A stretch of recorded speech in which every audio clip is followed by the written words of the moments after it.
Welcome to the Rise to the Challenge podcast. Joined today, she's an entrepreneur, founder of Kindly Cut the Crap, and meditation coach. It's Wendy Nash. How are you doing today, Wendy? I'm really good, thank you. And I always just really like to start my programs with an Aboriginal custom, which is to acknowledge where I'm calling from. This is the sort of idea is that, well, there's a few things behind that. One is that this is actually Aboriginal land and it was stolen. So I always like to recognize that basically I'm living on stolen goods. I'm the recipient of stolen goods and I can't give it back. It's a very awkward situation nonetheless. So that's to recognize the sort of crimes against humanity of previous generations. And it's also to say that you can't really go forward until you've acknowledged where you've come from and where you are. So I'm calling from Gabby Gabby country, which is in northeast Queensland, northeast Brisbane in Queensland in Australia. And the people here have cared for the land for about 70,000 years.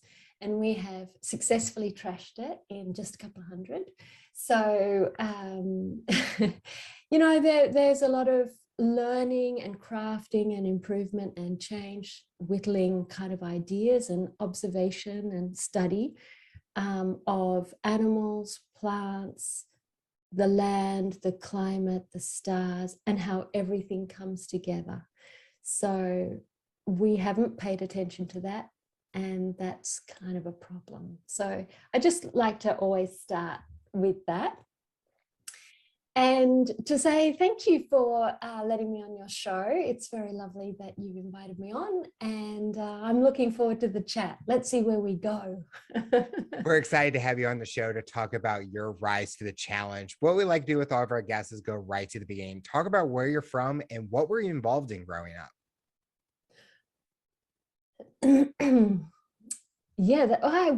I come from Sydney. I grew up on the outskirts of Sydney. I actually grew up next to a rubbish tip. So one of the things that we used to do is go to the tip where you could in those days. You know, they were so lackadaisical. We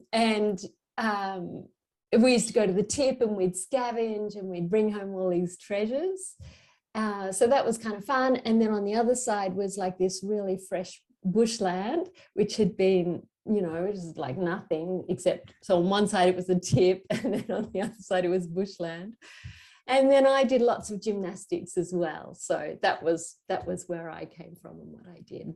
You mentioned finding treasures. Did you like that kind of adventure feel where you never know what you're going to find, you're never going to know what you're going to see, but it was always fun experience to go out there? Yeah. I mean, it was definitely, I don't know that I would call it adventure. It was just play. Kids play. Is it called adventure when it's play? You just go and, oh, look at this and what about that? I mean, it's not big. Do you know what I mean? Like, it's just kids being kids. And I know we also used to cycle nearby, but yeah, I found toys and I understood a lot about rubbish. And actually, I think part of my interest in the sort of some of the pollution issues that we have is because it was really strange. On the one hand, on my left was this tip, and on the right was was this thing, and then was this bushland, and then we actually had a very small house when we bought it. It was a small little fibro cottage. And then my parents, they came from quite well-to-do backgrounds. So it's like a lot of different things here. And so they built a big house on a 5-acre block, and it was 3/4 of an acre cleared land, and there was a tennis court. That sounds more flash than it was, and a swimming pool also sounds more. I was like, I don't know if you have the company Clark Rubber, but basically it's an above ground, okay, technically it's a pool. It is a pool, but it's not this flash in ground kind of pool. My father was quite creative. I got that from him, and he was a make-do kind of character. So I was really curious about this idea about how you have pristine. Well, look at that. That's its kind of so-called natural state. Of course, now I know that land had actually been farmed for, millennia, but in very traditional, ways. And then you clear the land and you build something. And then you throw away what you don't want. Like it was there. It was right there. And then behind that crest, on one side was the telephone exchange, and on the other side came the electricity exchange. So and then behind that was the main road. So I kind of had the whole of society within 50 meters of where I lived. Wow. The whole kind of cycle of kind of the perils of our society in many ways. And, my brothers haven't really thought so much about that. So it must be something about my character that says, this is a very curious situation where, and it made me realize that humans are by nature quite destructive creatures, because you can kill an animal to eat it or not, that's fine. But even if you grow vegetables, you kill the worms and the aphids that destroy your vegetables. And then even if you don't kill the animals directly, indirectly, you starve them or you remove their home by clearing the land. So it's very interesting to kind of look at the experience of being a human being, that even to clothe and house yourself and feed yourself has a destructive quality about it. And to fully own that. So I must have had these huge insights when I was about 10. So anyway, you asked me where I came from and what was going on for me. That was it. You talked about gymnastics. Where did you kind of first fall in love with gymnastics? Did you see it at school? Did you see it in the paper? Anything like that? And how did you enjoy it? So I did ballet first, but I have a very active body. And my character likes to run around and do things. And so the ballet was so boring. And my parents just said, let's try gymnastics. So they just enrolled me and I did it for several years. And then I can't remember what happened, but they wanted to make me, I was quite good at it, but I wasn't competitive, but they wanted to make me competitive. They saw that I had potential. So they increased the number of hours that I was doing a week. And then I came to really hate it. So then I went and did jiu-jitsu, I think it was, but I hated that too. And then my father died. So then it was all like, yeah, completely crashing, but let's just keep crashing and burning. So yeah, no, that it just didn't work for that. But I'm still pretty active. I still try and do some exercise most days of some kind. I remember I think my mom put me in a gymnastics camp, and I'm like, I forget what age I was, but those rings, the women's don't have the rings event, but the men's do. So you have this all these kids, and then they're going so high, they have to climb these mats just to get to the rings. And I thought, this is so cool. Like I could do that. And then the trampoline and all that. I'm thinking this is so much fun. Then after that camp, I never even touched gymnastics ever again. And then I got a trampoline. So I'm like, okay, I guess I still enjoy what I do. Did you have a certain event that you liked, or a certain like kind of technique or style in gymnastics? I probably like the floor. Okay. I love doing all the backflips and things like that, cartwheels and backflips and all that sort of stuff. So, and later on, I did do trampolining, and I think I won won my, whatever it was. I was 18 or something. And there were only 2 people. So I was either going to come first or I was going to come second. So they gave me, nonetheless, a little award. But yeah, I mean, I just, it was good and all the rest, but it's not I don't like the competitive spirit of it. That's, most times you do sport, it's not to play, it's not to learn, it's very outcomes focused. Where are you ranked? Are you good? Yep. Are you bad? And really that just takes all the fun out of it. So the minute you put a number on it, you're crashing the quality of it. So yeah. You mentioned that the more hours you put into it, you hated gymnastics. Then you took jiu-jitsu, and then it was kind of the same thing where you just didn't enjoy. Did it kind of hurt your kind of motivation to continue doing something after 2 ideas or two things that you just didn't like anymore? Oh, look, by that stage, like now we start to get into more of the story of what was complicated. It was already pretty complicated by that, but basically my brother collected me from the class, and drove me home, and he was all weird. And I said, what's wrong? What's wrong? What's wrong? And he said, Mum will tell you when we get home. So got home, walked in the door, and my father had left. And he was actually terminally ill. So he didn't want to see us watch him die as care for him. So 6 weeks later, he died in England, but we didn't know where he was during that time. And I would say for your listeners, if anybody has an idea of doing that, don't do that. It's really, really bad. It's not like you just evaporate. I understand why he did it. I mean, basically what happened is that a year after I was born, my sister was born with a terminal illness, and it took 18 months for her to die. And it was a huge roller coaster. It was completely devastating. And within 3 weeks, my mother's father died. Sometime in the next year, my father's father died. A year after that, my mother's mother got sick. 2 years after that, she died. 4 years after that, my father got sick. So the idea of, like, he had seen enough destruction in a family about caring to say, I just cannot put them through that. So I understand the thinking. But yeah, don't think it's too confusing. I mean, it took me a lot of therapy to figure that one out. I'm 55, and basically I didn't figure it out until maybe 2 years ago. That happened when I was 13. And it caused a lot of breaches of trust and betrayal and anger and hurt and confusion. So I absolutely, and I want to say to people who feel suicidal, that just because you feel unloved doesn't mean to say you are unloved. There is a difference between how we feel about our ideas of our place in the world and the reality. So just if you're suicidal, get help, because people love you and they want you to be around. So I want to, since I was on that topic, I thought I'd just put it in there. Did this bring your mom and your brother closer to where you guys had to be each other's support system through these times?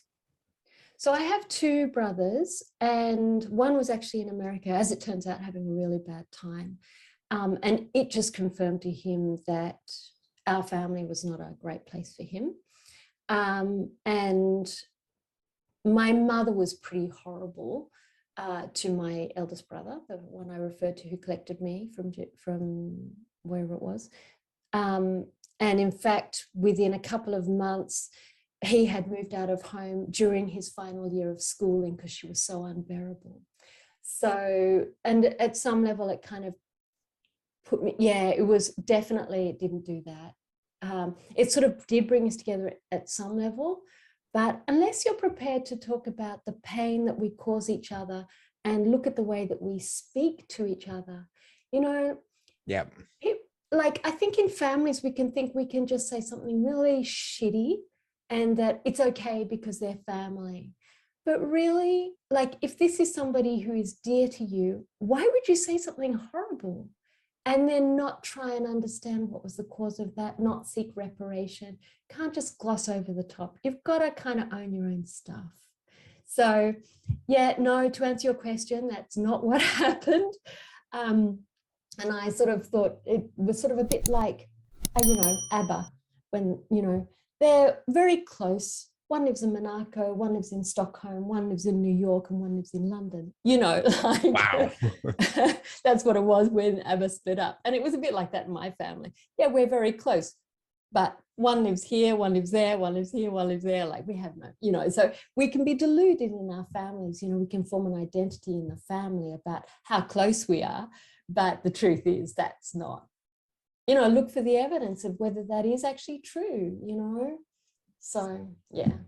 I think you can even almost talk to a lot of people where you kind of mentioned where when you're talking to family, you might say things that are hurtful, and then you may not know why that person might have said that. And I know in my family, there's probably been things that we've said to each other, but when we understand why we said it and understand what was going through our minds, that has brought us even closer to situations, because maybe we needed time to process. Maybe we just needed that explanation. Because I even have family members where things happened 10 years ago, but after finally sitting down and talking to each other about what was going on, we were able to burn the bridge and actually resolve it. And I think that has helped, because a lot of times things you just don't know what's going on. And definitely I was younger at that time. I'm a lot older now and I can process things a lot better. So definitely the words that people say to, especially family members, because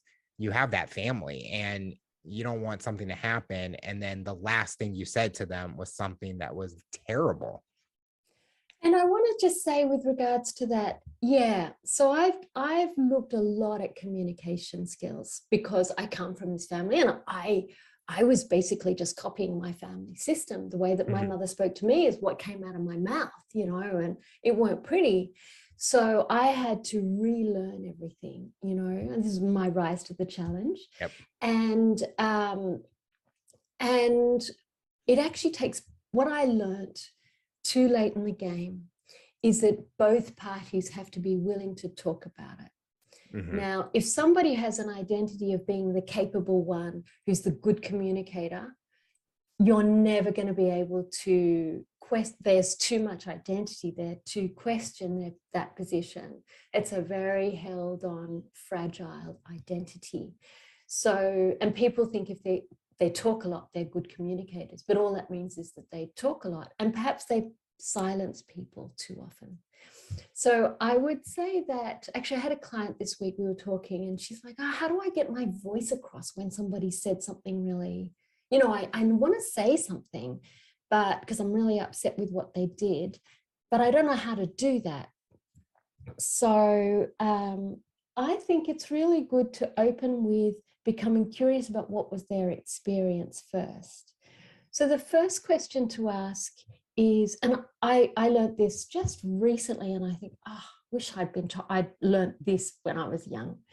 The first thing is when somebody says something, you've raised that topic, you're a bit cooled down now, it's not right in the heat of it. You can come back to them and you just go, tell me more about what was happening for you in that moment. Or if you're in a work situation and you're with a colleague and it's getting, you've got a project or something like that, they've got an issue, you go, tell me more about what's the problem here that you're trying to solve and work out what is going on for you. So start with, tell me more about. You can use that. And it does a few things. It gives the person an opportunity to really develop their ideas. And it also gives you a pause to start to collect your thoughts. And it gives you an opportunity to engage with what is going on in their reality. And you might want to kind of lash out and speak, but don't do that yet. And the follow-up question on that is, it's not really a question, but it's sort of a seeking of a confirmation. So it's something, so you go, what I hear you care about is, and it's usually the opposite of what they are complaining about. Oh, you're so sharp. You say horrible things. So what I hear you care about is really smooth running relationships, harmony in, having sort of low conflict communication, easy ways of speaking with each other. So there's that, but it's what I hear you care about. That's the phrase. And the next one is sometimes it's useful to go into emotions, but I really think sometimes that can be a bit intrusive, even with somebody, a partner, unless you're very skilled at it. So, I'm just wondering, I'm wondering if it might be a bit of disappointment or something like that. Yeah, I was, or, maybe are you a bit frustrated or something? You don't have to be too therapy kind of, is it anger you're feeling right now? I'm going to deck you actually, I have a strong desire to thump you. So yes, that would be anger. So I think it's good to avoid. And that was a mistake that I made for a long, long time. And the last bit is to say, and what are your thoughts about the conversation, or how do you feel about the conversation? And that just ties up any loose ends. And it sounds like actually the conversation is all about them. But when you do it together, so if we were to model this, for instance, and you told me your thing and I was upset with you, I would go, so what I understood from it is what you were saying, X, Y, Z, but now I see that I was wrong, or I was, nonetheless, it was pretty sharp, and I was quite hurt by that, by the tone of voice. And it's just there's so much space there, and there's so much goodwill. There's space to have a bit of just seeking clarity. So, and that's pretty much it. So it's just kind of 3 things.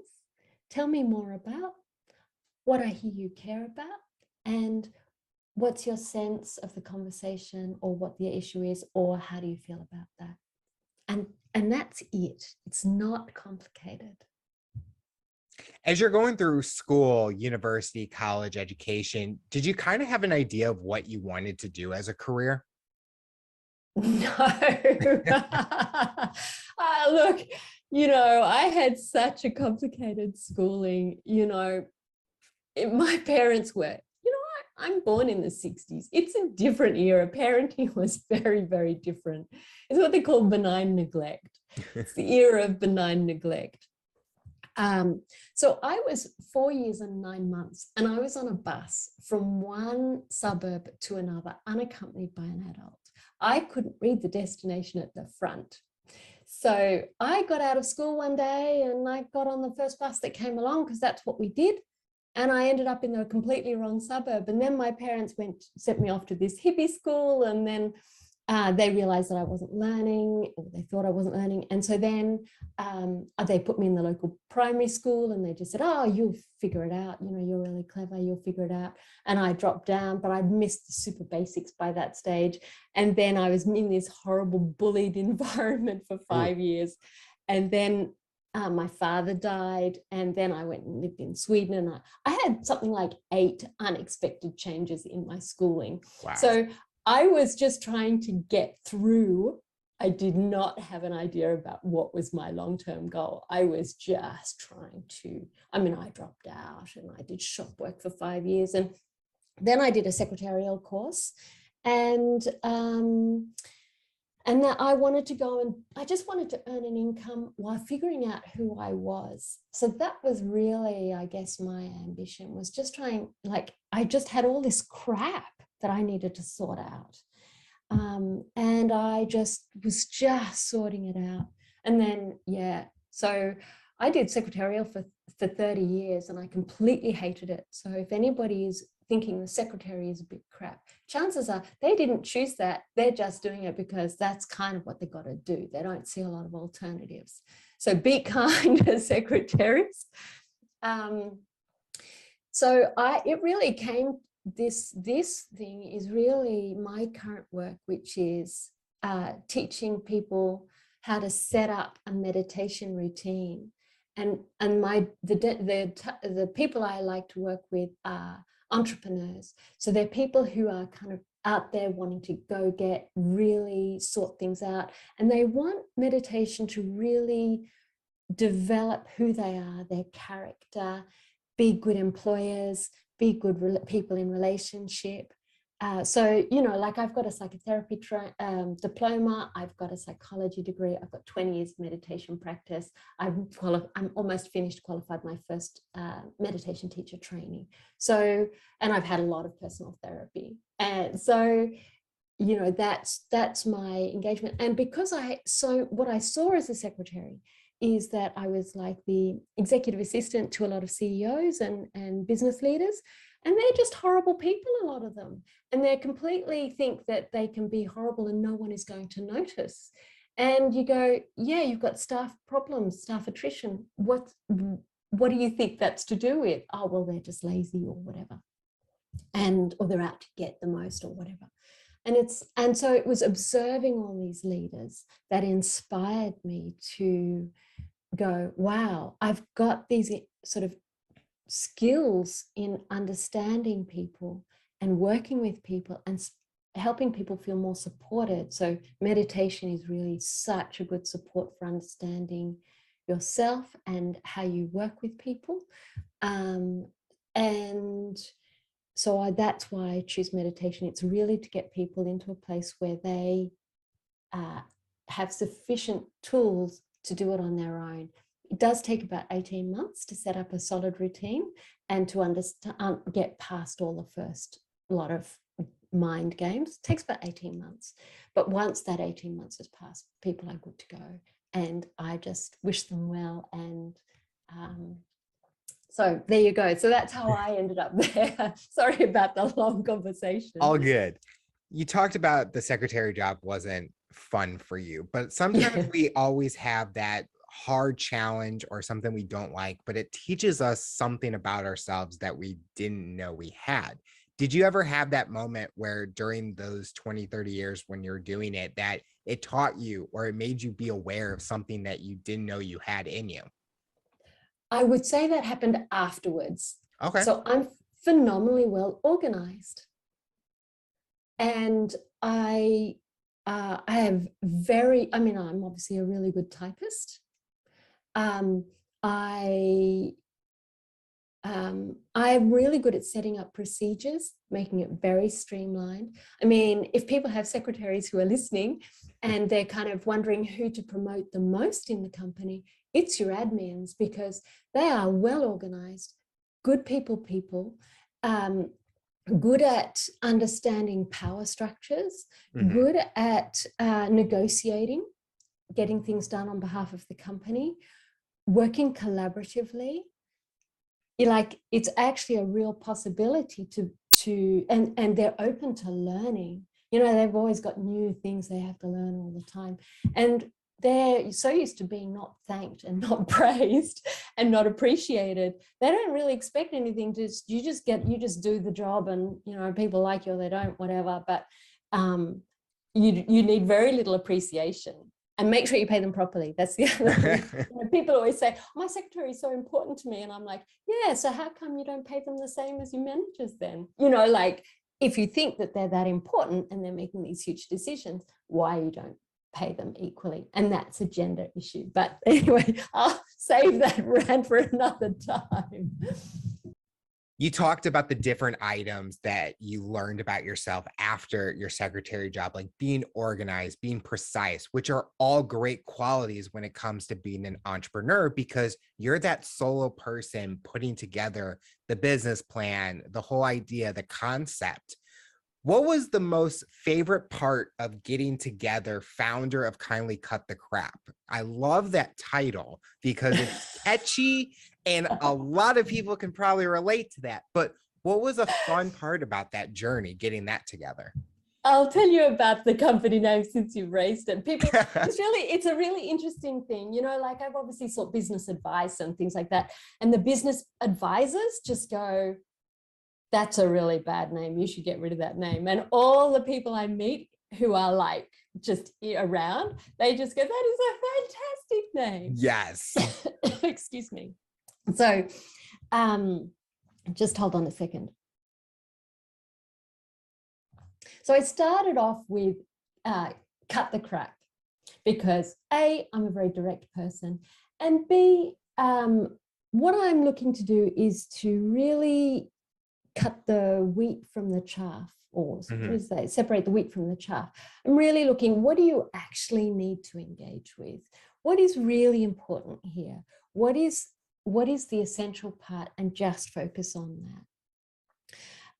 But then obviously it's quite harsh and quite brutal. And I'm very interested in double meaning kind of terms. So there's two, cut the crap and that. And then kindly, I think really at the end of the day, what is the most important, doesn't matter whatever you do, it's to be kind. And so it alliterates nicely. So, and like alliteration and word games, and I grew up with cryptic crosswords and stuff. So I love all that sort of stuff. And I speak a couple of other languages, or I used to anyway. So I love to play around with the words and the sounds and all that sort of stuff. So that's how I came about the company name. And then you asked me a question and I don't remember what it was. So you mentioned at the end of your secretary job, you figured out how to be well organized and precise. What was your favorite part on setting that business together, putting together in that process? Sometimes, like, for example, when I'm creating the show and I'm coming up with the idea and the concept logos, to me, the creativity side was the fun part because it's putting my vision onto paper and making it come to life. What was that for you? What was the fun part about putting it together? It happened organically, pretty much. A really good friend of mine just said, I need some help with burnout. I'm a startup founder and I am having a really crap time. It's like fifth, sixth year or something like that. He's pissed off with everybody. He's resentful and not having a fun time at all. And so I gave him some techniques and we whittled it and changed it. So I think for me, it's the thing about being a secretary is that you're never thanked, you're never appreciated. No one, you might get a cursory, oh, thanks for doing that. But that's as good as it gets. Mm-hmm. And you don't get appreciation for skill, the skills that a person might offer. So there you are. So for me, it was just, I felt like I was doing a job where I had dignity. I was treated with dignity, that people listened to what I had to offer. So that was a huge thing, actually. That's a huge thing. That's been huge. That's been the best part for me. Just having a job where people, it used to be where I would say, what do you do? And I'd say, oh, I'm a secretary, and they go, oh, that's nice. Oh, they're the most important people in the company, whatever. Blah, blah. And then they'd talk about themselves or whatever, and I just, but now I go, I'm a meditation coach, and I do this, and and what do you learn, and tell me more about that. And I feel like I've got a job title that is appreciated in society. Actually, it has value. So I thought about the word of dignity. What does that word mean? And it means to have value in the eyes of society. That was my interpretation. So, I sort of see that people who aren't white aren't treated with such dignity. People who aren't straight aren't treated with such dignity. People who aren't men aren't treated with such dignity. So, and people who are poor aren't treated with such dignity. And so there is something really lovely about having just good old-fashioned dignity and care. Yeah. So there you are. That's the thing for me. When people are learning more about your business and they hear about meditation, sometimes it's a topic where people don't really understand it fully. How do you help someone, even if it's a listener listening to this, to really understand what's the benefits of meditation? And it's simple as possible because every person's different in what they're going to get out of meditation. So meditation is really just the witnessing of the mind. That's all meditation is. It's just awareness. So if you're angry, well, wow, I'm really angry actually. And that observing that, noticing it, and not getting caught up in it is the meditation. So you don't have to sit for 20 minutes a day. You don't have to count your breath. There's a great meditation. My favorite meditation practice. Can I give you some ones that are like no time out of your day and maybe even give you something beneficial at the end of the week? Like give you a bit more time at the end of the week. You up for that? My favorite one is one called, and this is also relates to the dignity question. It's called Leave No Trace. And I think it's probably a Zen practice. And basically, you just clean as you go. So when you're brushing your teeth at the end of the day or morning and evening, you know, you look down at the basin and it's kind of like got the remnants of the toothpaste. Yep. So you just get a cloth and you wipe it down, and there's no trace of you having done that. So you leave no trace. And likewise, so then, you know, you have a shower, and then afterwards you just wipe down the whole shower, and as if you've never been there, and also stops the buildup of mold. And by the time you've finished wiping it down, you don't wet your towel so much. So then you don't need to churn through all your towels and things like that so quickly. But then, you know, you can do that with dishes. So you get your cup, you, instead of sort of putting it to the side, you just get the thing, you wash it instantly, you get the tea towel and you put it in the cupboard. And so it's like you've never been there. And you do that likewise in the bed. You just always make the bed. And yeah, so lots of small things. So you just, it's like you leave no trace of what you've done. You just complete the process. So if you bring in the washing from outside, you fold it, you put it away. So I love that practice. And what it does is, you don't get lumped with that, oh my God, I've got 2 hours and I need to clean this stupid house. So you don't get that on the weekend. And you also don't get that domestic burden where half the population are left with doing too much stuff. And you also get to live in this really lovely, clean house all the time. It's really lovely to live in a clean house, you know, it's beautiful. So that's, you know, part of the dignity, you know, it's nice to live in a dignified house. Another meditation practice that is easy is when you walk along. There are a couple of meditation practices you can do. One is to just observe the sounds.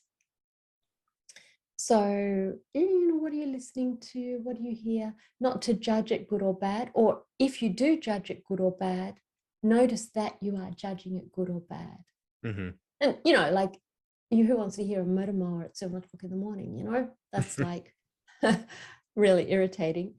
Instead, get a rotary mower, you know, one of those small old fashioned ones. They're really cheap and they're really good and they're eco-friendly. So, because yeah, gardening motors are actually one of the biggest polluters on the planet. So I'm not going to go into my tirade there.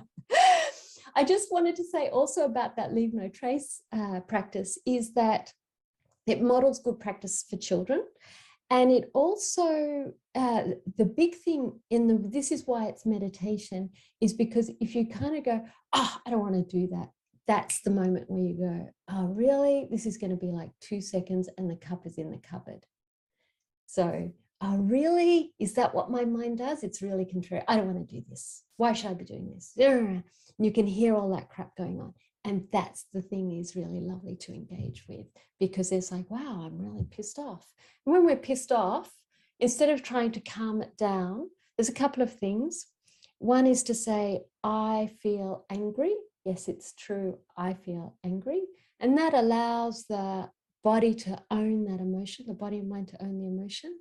And if you are angry, use it really effectively and then do a deep clean of the house, because Leave No Trace does a surface one, but a deep clean of the house, clear out the garage, you know, whatever it is, go for a run, whatever it is. Use that energy in a really positive way. But that's the way to work with it. So that's 2. So when you're listening to noises, another one is when you're walking along, to notice, and this is easier in the house, just to notice what your feet feel like on the floor, and just choose one room. So it might be the hallway, because you kind of change from that. You don't do anything else except walk in that room. So in the corridor, then you just notice that, what does the texture of the floor feel like? Is it cool? Is it warm? Something like that. And then you notice, wow, I'm back to where I am. This is where I live. So there you go. It's funny you mentioned the leave your trace. I already do that and I don't even realize I do it. Like I will see something and I'm like, oh, I just did it after I cooked dinner. I'm like cleaning something, like mopping the floor because I saw something, or I'm cleaning like the counter, even though I should be doing that anyway. But it's kind of like that habit where you just start doing it and then you're like, oh, well, I guess I don't have to do it for a couple of days, or the next time it doesn't. Because I used to hate where Sunday is a cleaning day and then you take your whole day and that's what you're doing. So I exactly agree with that, where you break it up and you just sometimes don't even realize you're doing it and it gets done faster. Yeah, and I just want to just say that. So you said there in that moment, even though I shouldn't have been doing it.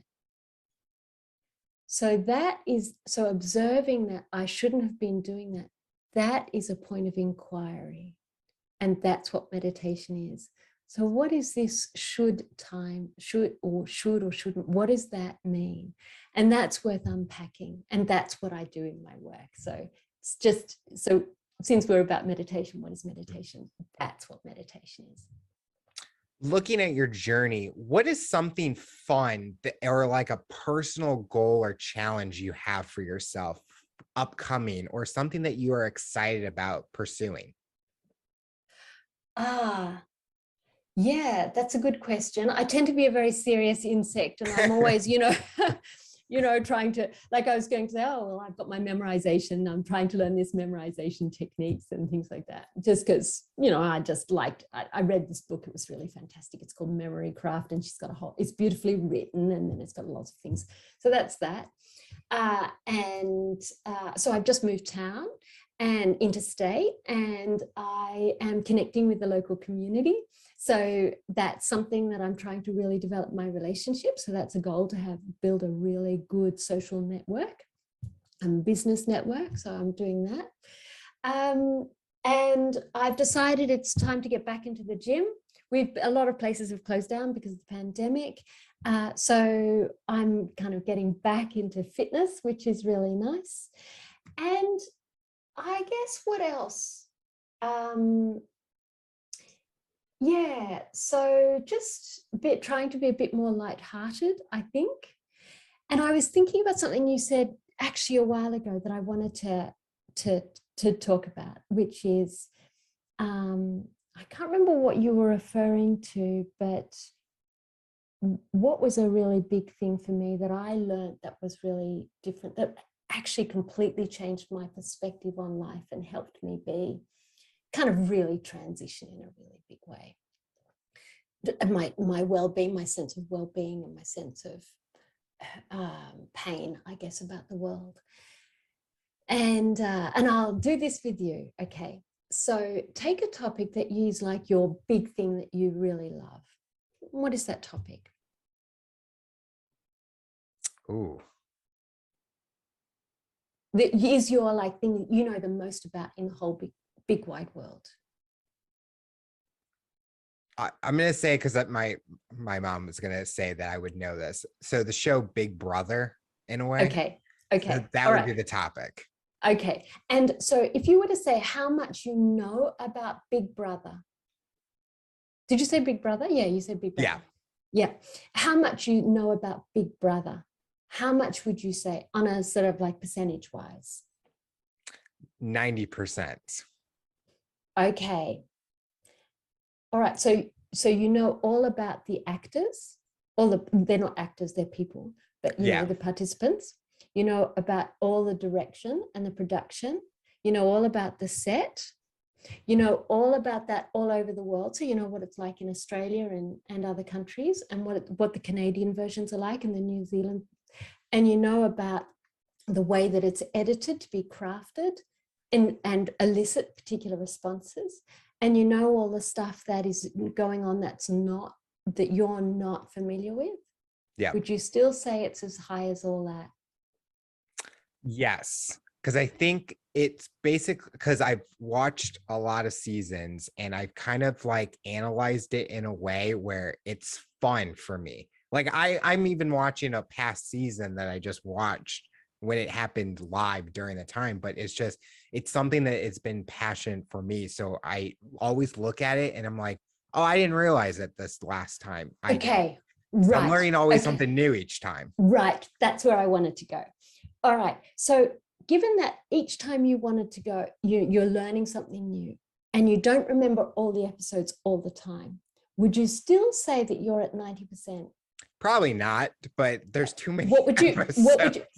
Okay, right. So, okay, now let's bring that number to an actual number that you do think you do know. I would say 75%. 75%. Okay, about all the participants, past, present, the pipeline. It's still on. In America, it is. Yes. In Okay. Australia, it is. Is it? Okay, there you go. So I don't have a television, so I don't know about this. So I asked a software designer, and he has a very strong sense of his knowledge. And I said, all over the big wide world, how much do you know about software design? And he said, ooh, really? 2%. And I said, yeah, right. So that you could say, and I actually didn't ask you very well. So that you could say 100% irrefutably that you were 100% sure about that, no one could argue otherwise. So I didn't ask you actually very well. So if you were to say you knew 100% unequivocal that was absolutely irrefutable about Big Brother, how much percentage-wise would you say that would be? Are we talking about like the down specific details of what's going on? Yeah, everything about Big Brother all over the world. Now tell me that number. I think it would be like 50% now. I feel Okay. like the more detailed I'm getting in it, if it's more like the generic gist of what's going on and like what happens, like, I mean, I could say about a season in full detail that I just watched, but if it's like some that I haven't seen in a while, I might forget some of those certain details. Right. So here we go. How much you really know? You know, you don't know any of those people, where they come from, what their backstory is. You've been given a particular image of them, but you don't know what their lives are like afterwards. Really, you get the image of it.